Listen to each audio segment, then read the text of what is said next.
December 2021, and my name is Christian Lindmeier. We have simultaneous translation provided in the official 6 UN languages. That's Arabic, Chinese, French, English, Spanish, and Russian, and we have Portuguese as well. Now let me come to the participants. We have here in the room Dr. Tedros Adhanom Ghebreyesus, WHO Director General, Dr. Mike Ryan, Executive Director, Health Emergencies Program, Dr. Maria Van Kerkhove, Technical Lead on COVID-19, Dr. Soumya Swaminathan, Chief Scientist, and Dr. Kate O'Brien, Director, Immunization, Vaccines and Biologicals. We also have online Dr. Maria Angela Simao, Assistant Director General for Access to Medicines and Health Products. With this, my pleasure to hand over to Dr. Tedros for the opening remarks.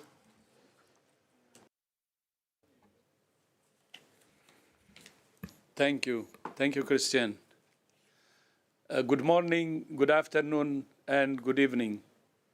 The Omicron variant has now been reported in 57 countries, and we expect that number to continue growing.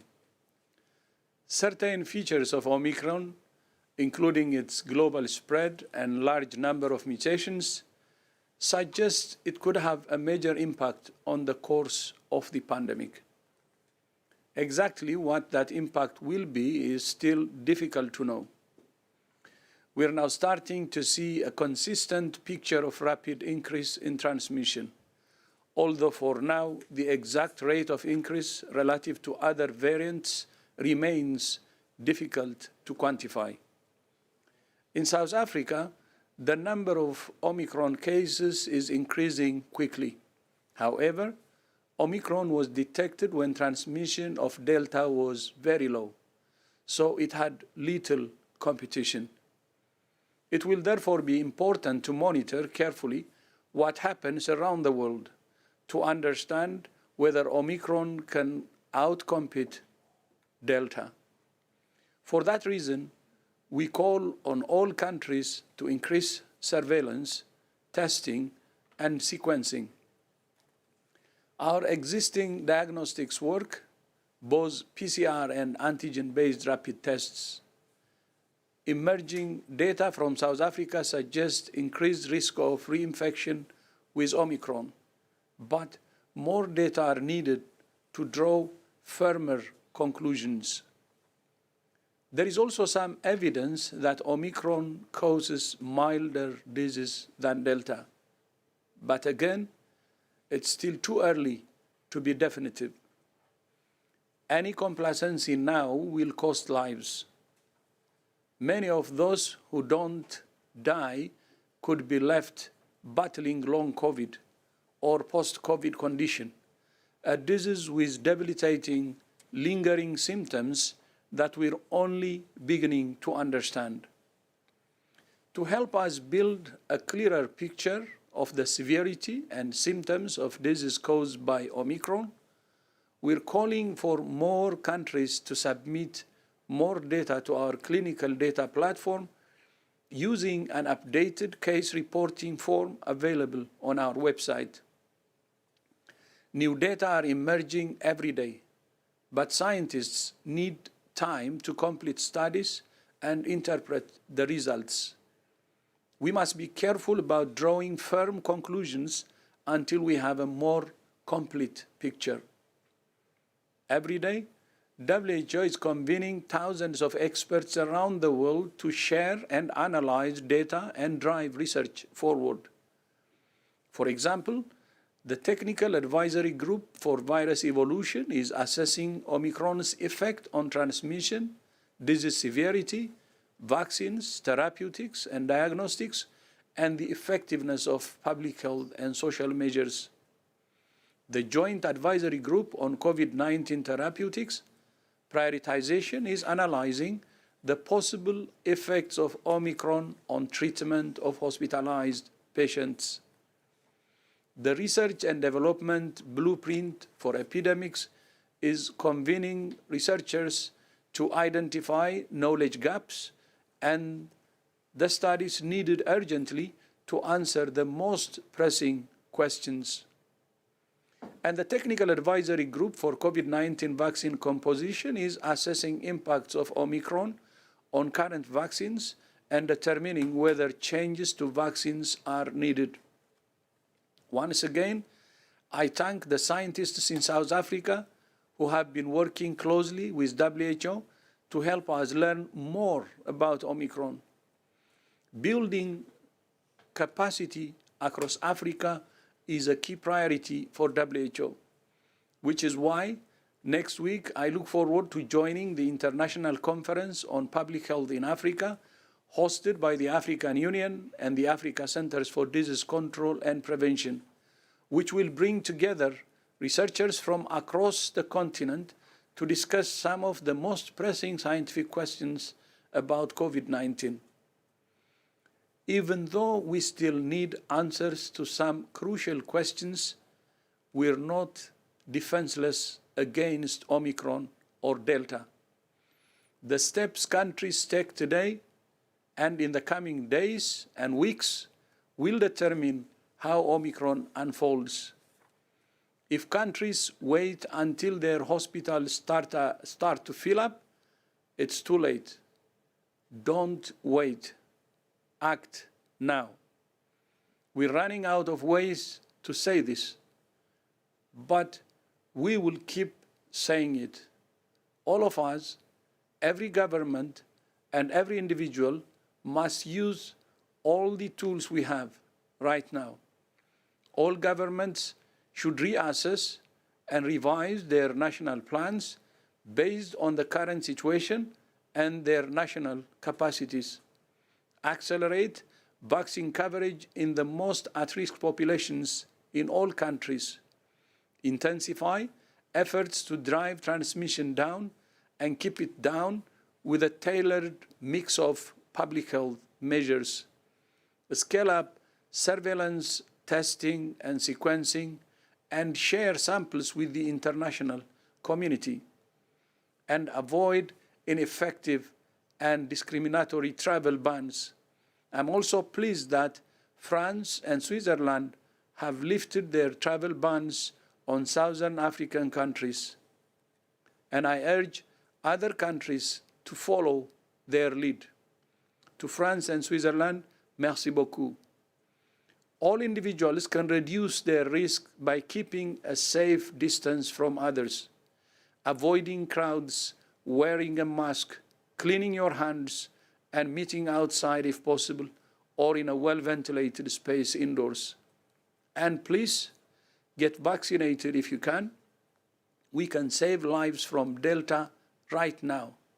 We can prevent Omicron becoming a global crisis right now. And we can prevent other variants emerging right now. This virus is changing, but our collective resolve must not. Christian, back to you. Thank you very much, Dr. Tedros. Let me now open the floor to questions from the media. To get into the queue, please, and to ask questions, you need to raise your hand using the raise your hand icon, and do not forget to unmute yourself when it's time. Let me see if we have the first online, and I think I saw Priti Patnaik before from Geneva Health Wise. Priti, please go ahead.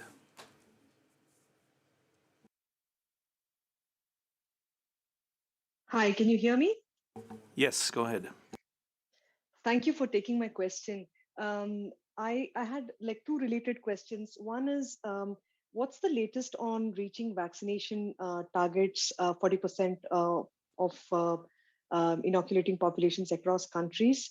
And do you already see indications of vaccine hoarding as a result of Omicron? We also see news today that some companies believe that the booster doses actually could potentially be effective against Omicron. Are you already seeing instances of vaccine hoarding, or do you expect this will get worse and affect donation programs? Thanks so much.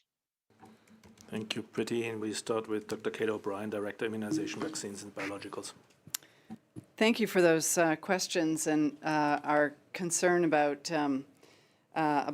the situation with Omicron, as well as really the fact that we're in a Delta pandemic right now, even as we're working and watching very carefully what's going on with the Omicron variant. So you asked specifically about the 40% target by the end of the year, and there are over 50 countries that are unlikely to meet the target of 40% coverage. And this really is primarily about supply, and it's not about supply in the past month or 6 weeks. Obviously, reaching targets like 40% require a program that rolls out over a period of weeks, months, over a significant duration of time. So what we're seeing is the cumulative effects of the supply constraints that have been going on over many months in this past year, notwithstanding that at this point we are seeing significant increases in the supply through COVAX to countries that are reliant on COVAX for their doses, and countries are ramping up their supply, their deployment of those doses very quickly. On the issue of the information that was provided by Pfizer about the initial laboratory tests that they have results from on either 2 doses or 3 doses.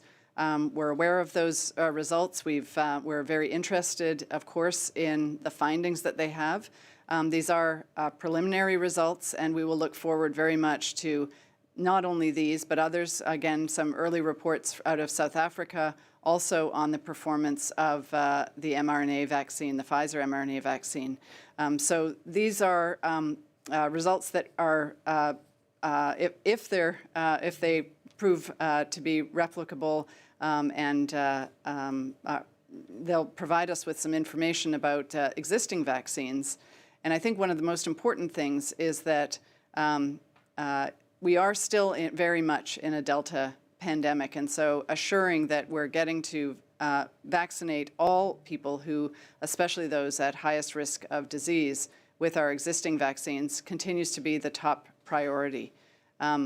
What they've also noted is that there is a sight line, perhaps from these early data, that the difference in the performance of the vaccines may be much more sustained on the severe end of the disease spectrum. And again, this is speculation because we're really in early days still. Thank you. Thank you very much, Kate. And next question goes to Helen Branswell. Helen from Stat News. Helen, please unmute yourself. Hi, thanks very much. I'd like to follow up on the issue of Omicron's potential effect on vaccines. Given that there are little bits of data coming out already that the new variant seems to be able to escape the neutralizing antibodies that have been generated by 2 doses of the Pfizer vaccine, is WHO rethinking its opposition to booster shots? Thank you. Thank you very much, Helen. We'll start with Soumya Swaminathan, the Chief Scientist. Yes, thank you, Helen. I can start, and Dr. Anna Maria Henao is online, and she can update us also on what the R&D Blueprint expert groups are doing. As you know, there are some very preliminary reports, I think from 3 different groups, one from South Africa and 2 others, that have measured neutralizing activity mainly against the Pfizer BioNTech vaccine from people who've been vaccinated, but also people who've been infected in the past. And as was expected from the combination of mutations that had been seen on the sequences, there is a reduction in the neutralizing activity. But I think, first of all, there's a wide variation in this reduction from 4 or 5-fold to up to 40-fold across these different experiments.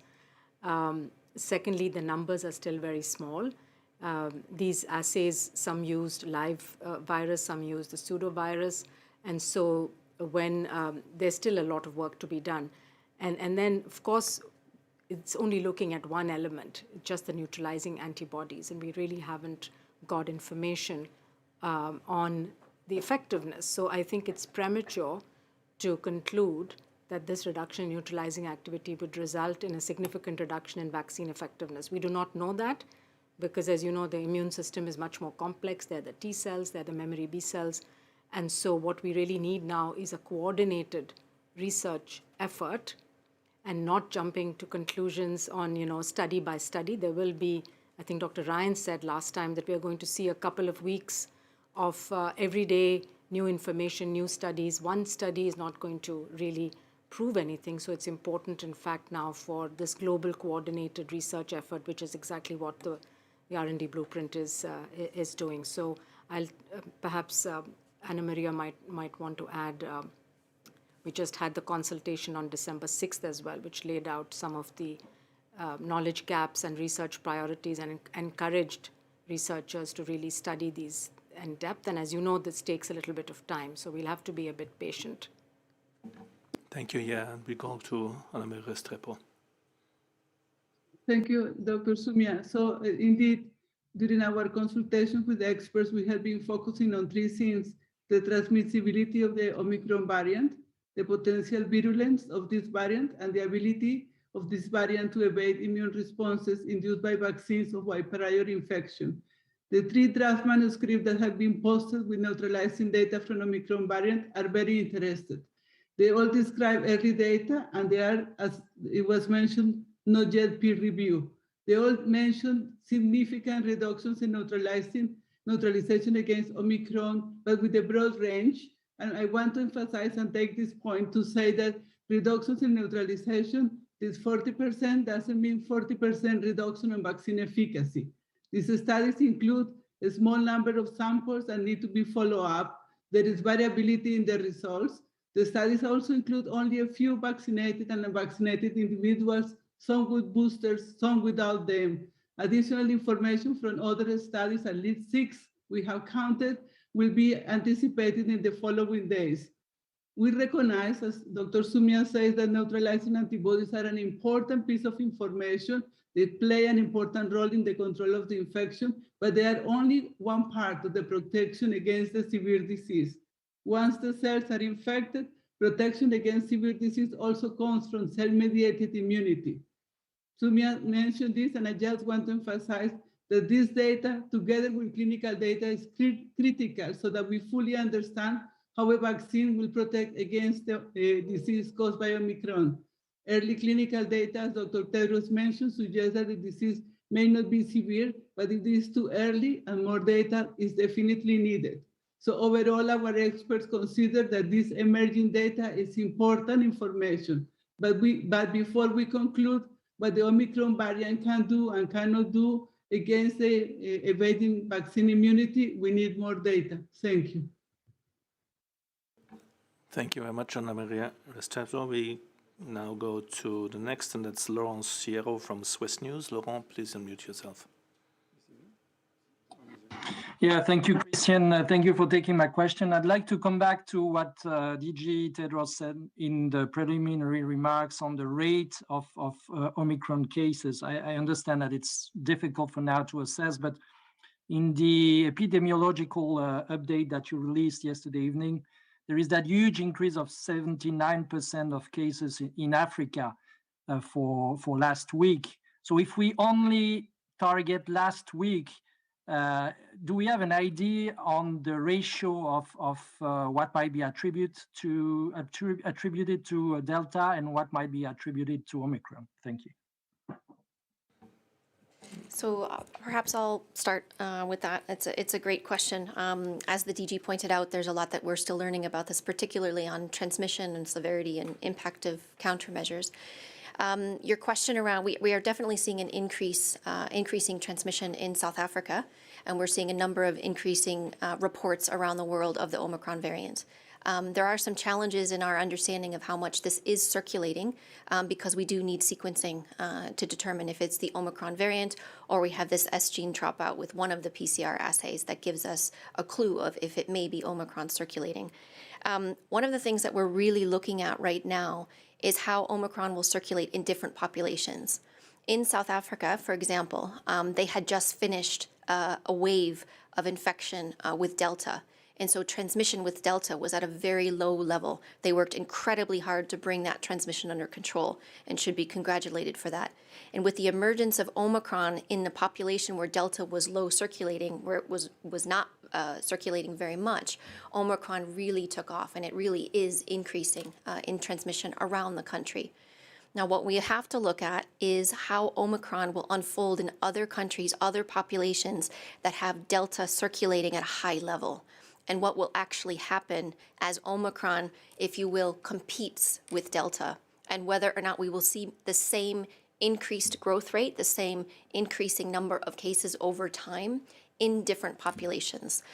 We expect to have estimates, good estimates of the time-varying reproduction number as it compares with other variants in the coming days. There are some early estimates of this, but the confidence intervals are very wide.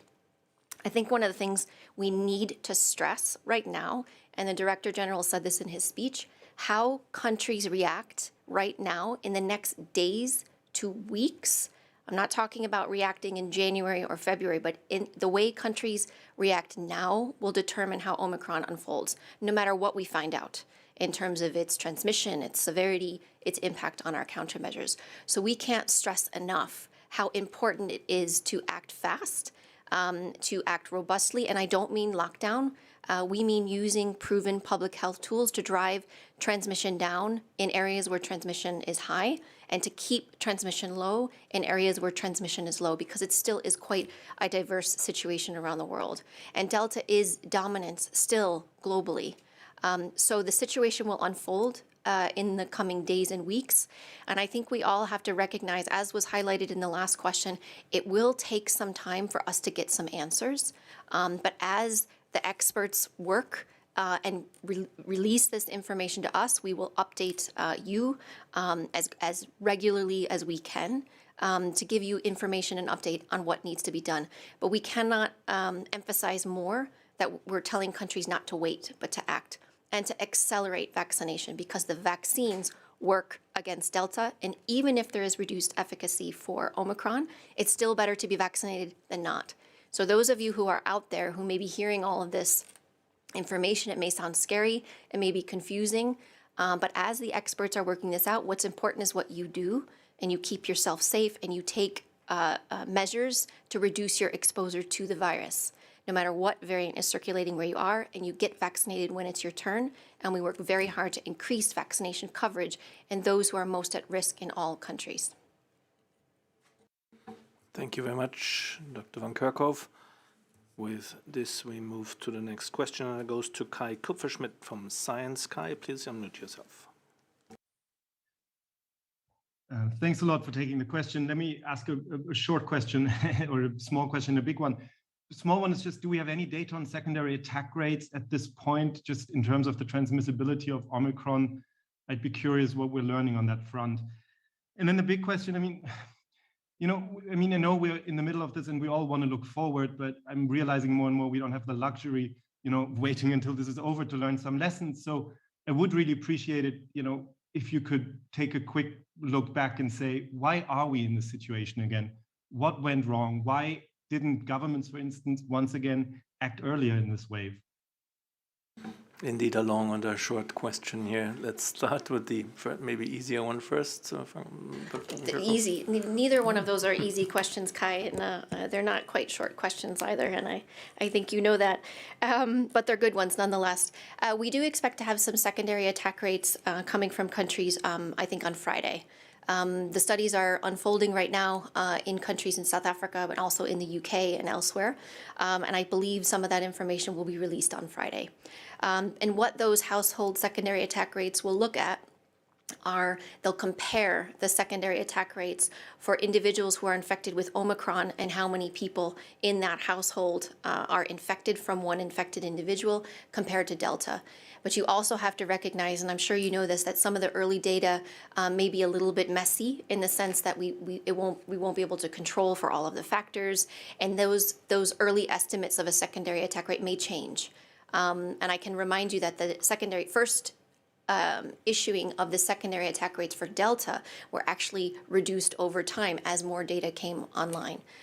So we expect to have some of that on Friday. With regards to lessons, I mean, we could spend the rest of the conference talking about this, which of course we won't, but I think, this is one of the scenarios that is completely predictable. The virus has been evolving since the beginning, and we have been working with partners, with experts around the world to study how the virus is changing, how the virus is mutating, and looking at some of these mutations and if they will confer a better fitness and that the virus would become more transmissible, but also the possibility of if the virus could develop properties of immune escape, where we may have reduced efficacy of some of our countermeasures. Unfortunately, this is entirely predictable because it's the comprehensive nature in which we need to respond. Number one, we have to look at increasing vaccination coverage in people who are at risk so that we reduce hospitalizations, we reduce morbidity and mortality and deaths. But secondly, we also have to reduce transmission. We cannot only focus on vaccination coverage. You hear us say a lot, vaccines and not vaccines only. There's a comprehensive nature in which we tackle this problem. And secondly, this is a global problem. And global problems need global solutions. We can't only fight this virus in some countries while others, are fighting with their hands tied behind their back. And this is why all countries and why the Director General and our partners are fighting so hard to have vaccine equity, but also equity and access to life-saving tools like diagnostics, therapeutics, that PPE is available to our frontline workers, and that we utilize all of the tools that we have. So,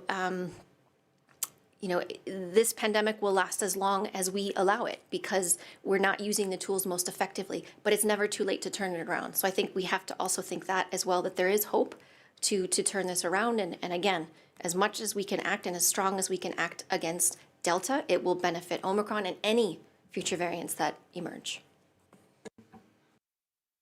Dr. Ryan, please. Good afternoon, Kai. Yeah, I think the raw numbers are estimates of R0, R0, or reproductive numbers, the secondary transmission data, is all pointing to a virus that's efficiently transmitting and probably more efficiently transmitting than even the Delta variant. But that does not mean that the virus is unstoppable. What it means, the virus is more efficient at transmitting between human beings. And therefore, we have to redouble our efforts to break those chains of transmission, to protect ourselves, to protect others. It doesn't mean the virus has become invincible. It's just become better fit, better adapted to exploiting the contacts and the connections between us. And therefore, we have to double down on those efforts and use the measures at our disposal that we already have that will allow us to do that. It means we have to get fitter and faster, as the virus has got fitter and faster. And that's, the DG has spoken to that in his opening remarks. As well as that, more transmissible does not mean more virulent or more lethal. Yes, if we allow the virus to transmit unchecked, it will generate more. We saw that with Delta before and with other variants. If they're allowed to spread unchecked, even though they're not individually more virulent or lethal, they just generate more cases, they put pressure on the health system, and more people die. That's what we can avoid. We cannot do anything about maybe the inherent qualities of a virus, but we can prevent our systems coming under pressure. We can maximize the chance that anyone with severe illness has for survival by ensuring we protect the health system, we protect the most vulnerable, we protect those most likely to suffer severe illness or death. And that's what we're saying. Protect yourself, protect each other, get vaccinated. Single big message, if you are offered a vaccine, please get that vaccine. Both, it doesn't matter for what variant you're doing it for. And if we can, give more vaccines to countries that need them because they have vulnerable populations that are unprotected. So I think, and we've been saying this going back months now, but long before we had Omicron, we were concerned about the Delta wave and what it was doing and what we weren't doing to stop that. Omicron represents another level. It's another dimension. It's another scale of response that we may need, and we weren't doing particularly well in the face of Delta. So as I think the DG's remarks today, everyone should read them again, because I think he's put it very, very clearly as to what we need to do to get through this next wave of disease. Dr. Kate O'Brien, please. I'd just like to add a couple of things to what Mike and Maria have both said. When you ask what went wrong, if we're seeing variants that are more transmissible, really what we initially started hearing people talking about at the outset of vaccination was there was going to be some reliance on herd immunity or herd effects. And as a pathogen becomes more transmissible, it's really about individuals becoming vaccinated to have protection against the disease. So what went wrong here, as they've both said, many things, we can point to many things, but one of the most important things at this point is we should be focusing very much on the message that we continue to give, which is everybody getting vaccinated as soon as they're offered vaccine. And we have such great vaccines available.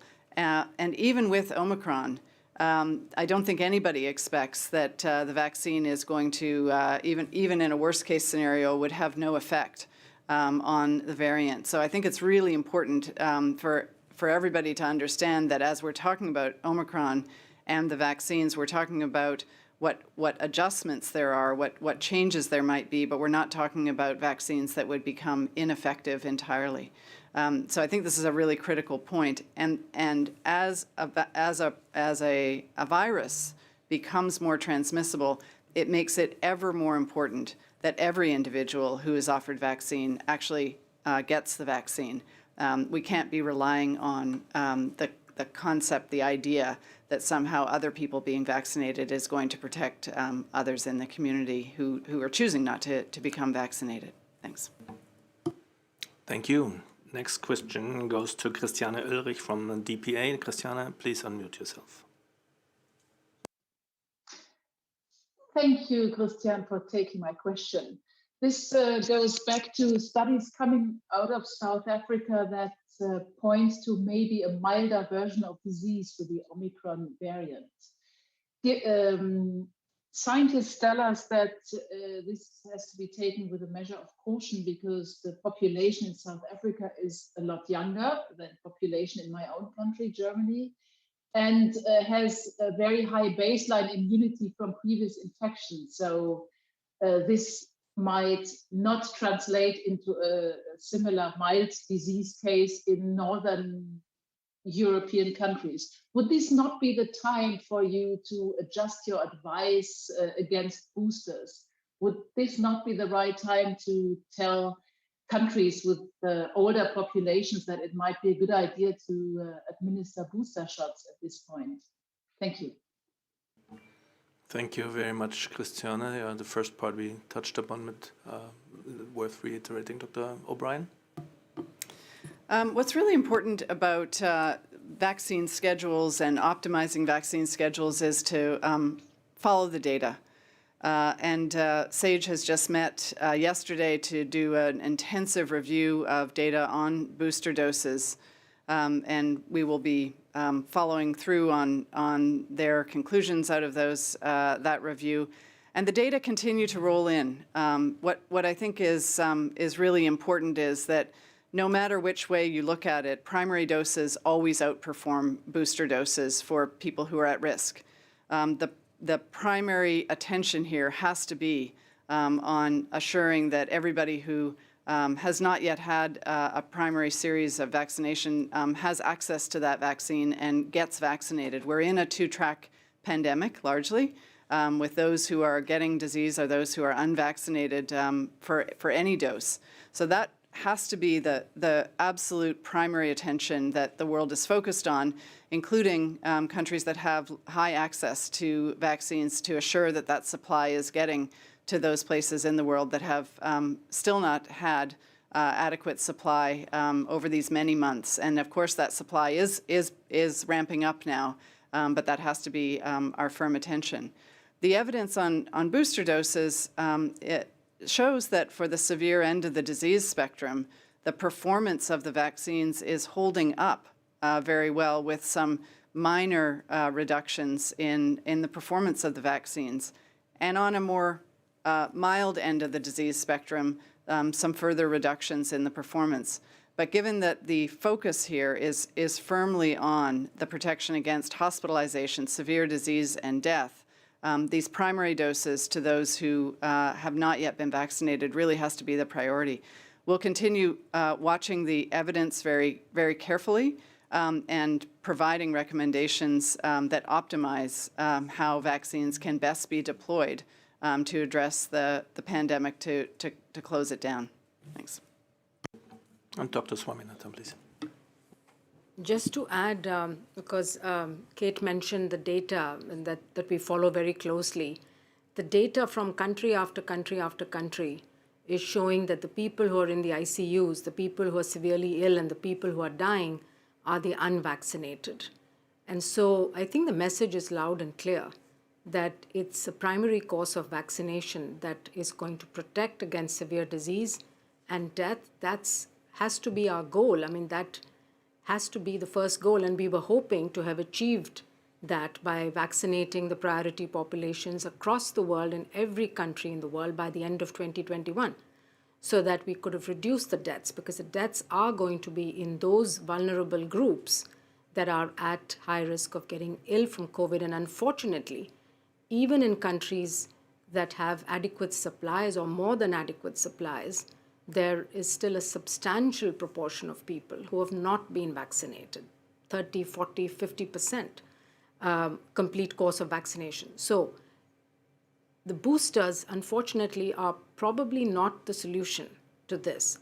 While we're going to look at the evidence at some point, additional doses, boosters, so we're not ruling that out. But what we're saying is at this point, the benefits that we will get from reaching those people who have not received primary courses of vaccination are going to be higher than giving additional doses to those who've already completed a primary course. And of course, there are vulnerable groups, and we've also put out recommendations on where additional doses may need to be given, the immunocompromised and groups like that. But wholesale boosting is not the solution right now. It's reaching everyone, and then doing all the other things as we've been emphasizing in addition to the vaccination. Dr. Van Kerkhove. Yeah, I wholeheartedly agree with what Kate and Sumia said, and I won't repeat it to save time, but I wanted to discuss the severity part of your question. We have some information on severity, but we don't have the full picture yet. It will take some time for us to understand the true severity of Omicron as it compares to other variants that are circulating. We certainly have information from South Africa that many of the patients that are identified with Omicron have a more mild course of disease. But it does take time for people to go through the full course of their infection, the full course of their disease.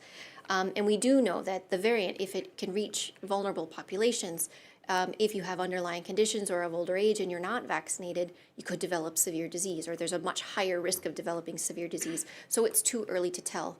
And so I just only wanted to caution against any conclusions about severity of Omicron yet, because right now we really have anecdotal information. We don't really have studies yet. There's some very good work that's happening in South Africa with patients and hospitalized patients. They are using a standardized data collection form, which they've been using throughout this whole pandemic. And we're working with them to look at a time series of the patients now compared to the patients previous in the pandemic, to look at what the differences we may see. And certainly we have indications of more mild disease, but it's too early to conclude on that. So I think it's really important. And again, if we have more transmission, if we have more cases, we will have more hospitalizations. And if we have more hospitalizations in overburdened healthcare systems, the chances of increasing death are much higher. So we are working with experts around the world to understand, are there intrinsic properties of the variant that cause a change in the severity profile, or are there other factors that may lead to more severe disease and death, meaning that people can't get the proper care that they need because the health system is overwhelmed. So it's a little early, but again, we will update you as we get more information. Thank you all, and we have Dr. Sorry, there's a lot of us speaking on this, but I think Maria's point is exceptionally exceptionally important in terms of the overburdening of the health system and that severity profile. If we allow a mild disease to transmit unchecked, it will generate huge pressure in the health system, which will decrease the positive outcomes for people, and that's what we've seen with many before. It's also something I think we need to caution everyone on. There is an assumption out there that as a disease becomes more transmissible, it will become milder, and that's well, I would hope that most viruses will become less transmissible and milder. That would be the ideal outcome, right? But I think there's a little bit of an urban legend around that process. That doesn't necessarily happen. There is pressure on the virus to adapt and become more transmissible because that's an evolutionary pressure. The outcome of whether a virus is more or less severe is much more random. It can happen, it cannot happen. And in that sense, that's why we don't know, and I think we have to be very, very careful in making any absolute determinations. And remember in this that much of the severe outcomes, much of the hospitalization, much of the death is not mediated by the virus. It's mediated by our own immune systems and our response to the presence of the virus.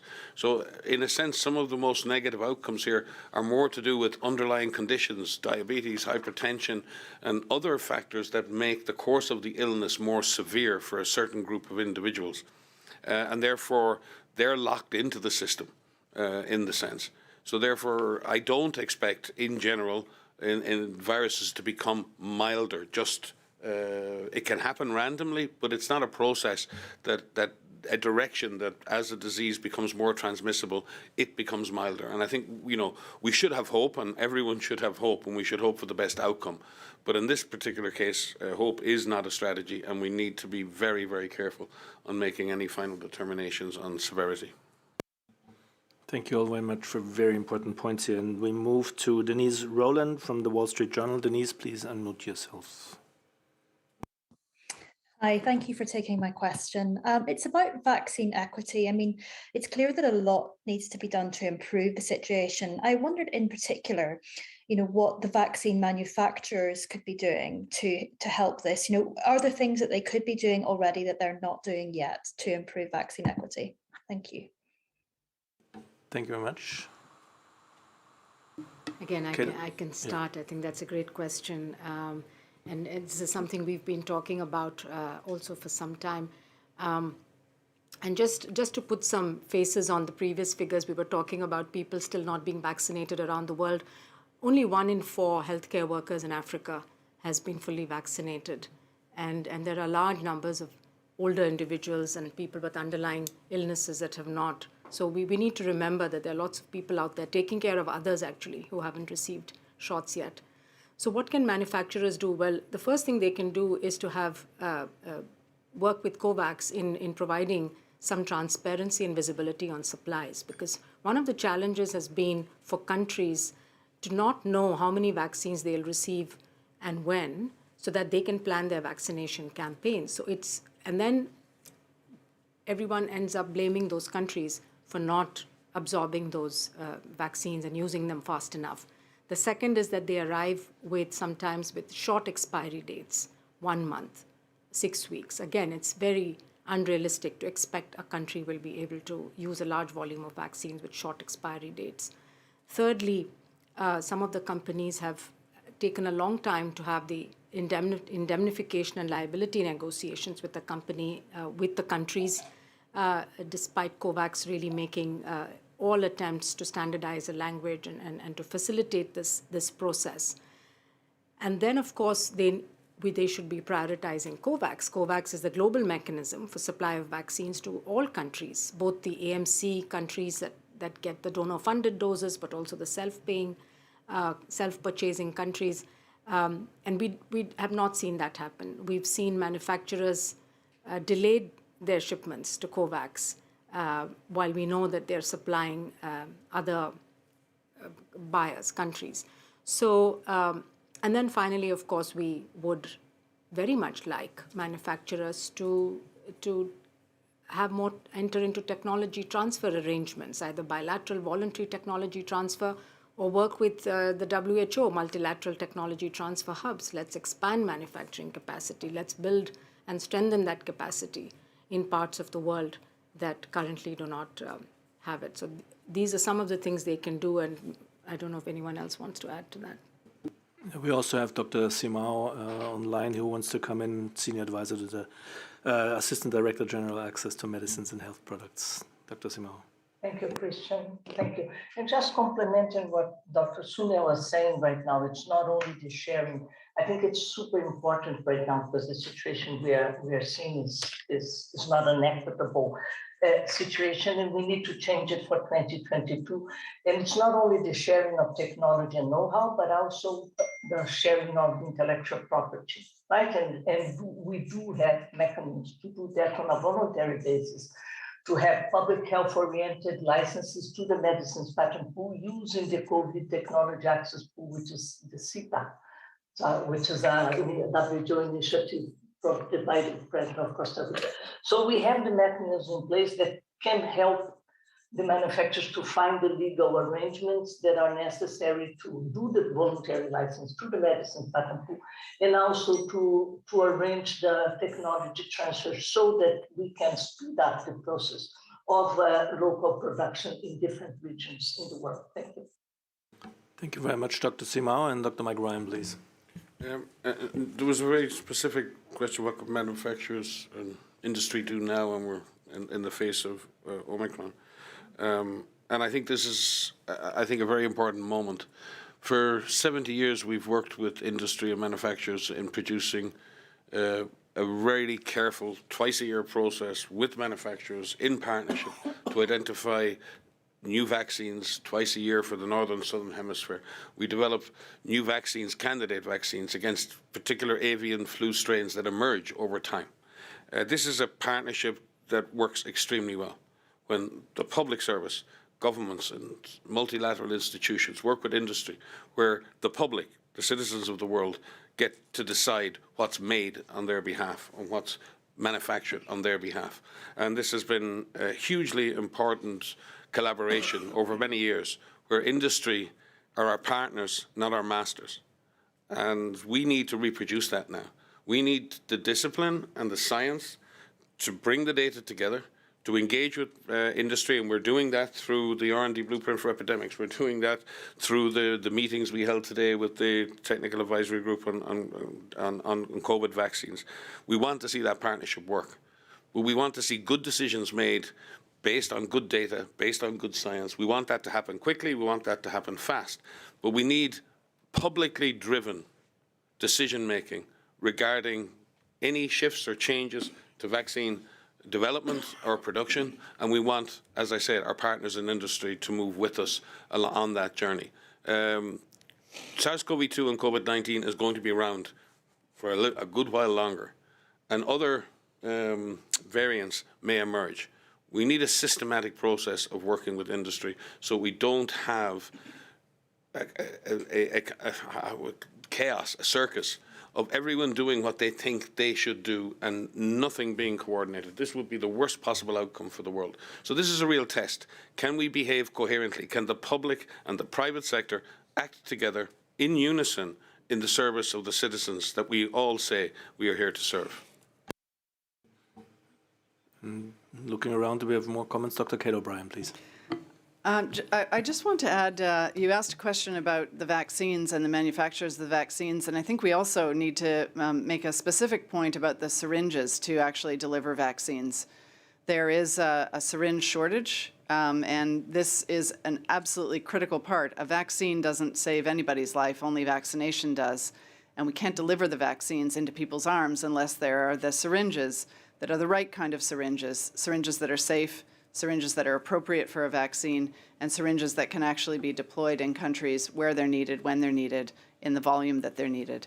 So this is another critical component of actually manufacturers being able to contribute in an extremely important way to assure that the vaccines that are being produced are delivered to people into their arms and actually save lives.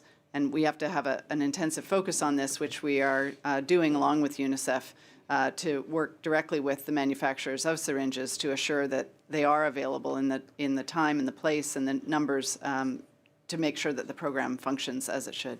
Thanks. Thank you very much. No, I think we're good. Ana Maria, can I Oh, please Ana Maria, add yes, something? please, go ahead. Yes, thank you very much. I just want to add to what has been said an additional perspective from the research point of view. The first one is that there is numerous vaccines still in the pipeline that need to be tested. So to the developers of these vaccines, we tell them we need more vaccines, perhaps vaccines with attributes that makes them better for deployment in low and middle income countries, maybe not injections, maybe fewer doses, etc. But in addition, to emphasize what Dr. Ryan says about if we need a modified, a variant-specific vaccine, we want the developers to work with us in a collaborative approach through our systems and our experts committees, like the COVAX tag. We also have worked, and the colleagues in the regulatory team have worked with regulators all around the world to describe pathways that perhaps will accelerate, while maintaining robust standards, the evaluation of variant-specific vaccines. So we want to continue those dialogues.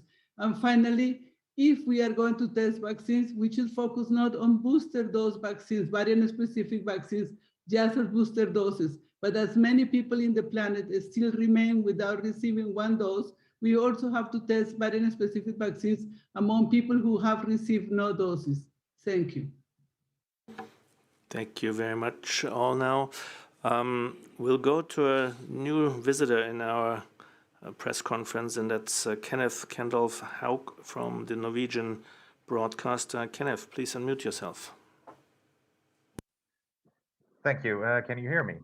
Yes, please. Okay. Good afternoon. My question pertains to Norway, which currently has a rather significant Omicron outbreak. How does the World Health Organization regard the outbreak of Omicron in Norway, and what is the World Health Organization's view on meeting outbreaks like this with strict regulations or lockdowns?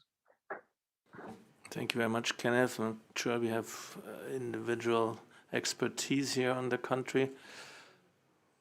I mean, I can start. I'm not going to comment specifically on Norway, but what I can, because I don't know the exact situation there, I can look up the data. But what we can say to countries who are dealing with different types of outbreaks, intensity of activity, is that this comprehensive approach of tackling both increasing vaccination coverage, particularly those who are most at risk, we are advising countries to look at which proportion of your population is actually covered. And in particular, if you have high coverage, how much of your at-risk group are being missed and why, and target your vaccination to those who are most at risk. That's the first thing. And second thing is to work, to drive transmission down. And when we say that, we don't mean lockdown. Many countries have had to use lockdown throughout this pandemic because they've been overwhelmed. What we need to happen is that we need to see this layered approach of using these public health and social measures, which is a huge number of different individual level measures, community level measures. But first and foremost, I mean, wearing of masks, well-fitting masks over your nose and mouth with clean hands, reducing the number of contacts that people have, avoiding crowds, spending more time outdoors than indoors. And I know that's more difficult as we enter the winter months. There are many holidays that are coming up where people are increasing their number of contacts. This needs to be done as carefully and as safely as possible. Again, we cannot stress enough, particularly as we enter into the holidays, that people need to be extra careful. Given the uncertainty of this new variant, given the certainty of Delta in many parts of the world, we need to take measures to reduce our exposure.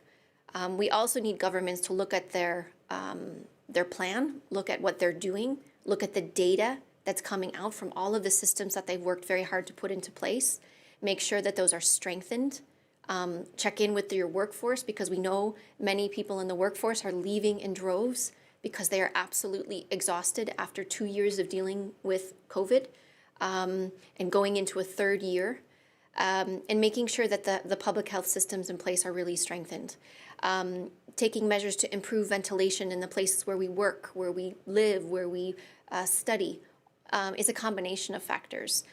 So it's a constant reassessment on the situation in the country, the capacities to be able to respond, and to course correct where necessary. So it's two parts of the equation: increasing vaccination coverage in those most at risk, and then making sure we take measures to drive transmission down as much as possible. Dr. Ryan. Yes, I think the incidence of cases in Norway has increased, I think, about 22% in the last week. But Norway has done a really good job in decoupling incidents from deaths and hospital admissions. And I think the high vaccination coverage, strength of the health system in Norway, the payoff is that there's been a huge impact there. Overall, the attack rate in the population is, I think, about 420 per 100,000 per week, which is equivalent to many other Western European countries like the UK, like France. So, like many countries in Europe, incidence is sort of poised at a high level. It has been increasing over the last number of weeks. And I think all countries are on that trajectory, that they've been increasing their incidence of Delta.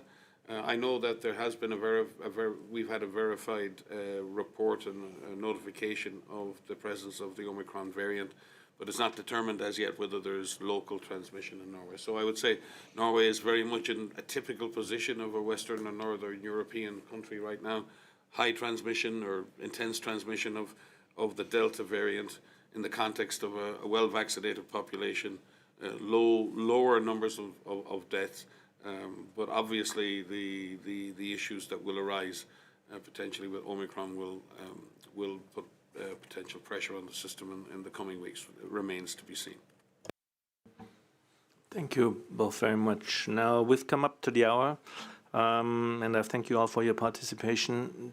Just for those who haven't made it yet into the queue or to ask their questions, just mind you, we had 11 more questions pending, so a huge interest, and I guess we could have continued for another hour here. Now, thank you again. We will be sending the audio files and Dr. Tedros' remarks right after the press conference, and the full transcript will again be posted tomorrow on WHO's website.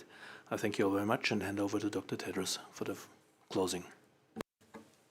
Yeah, thank you. Thank you, Christian, and thank you to all colleagues from the media who have joined today, and see you next time.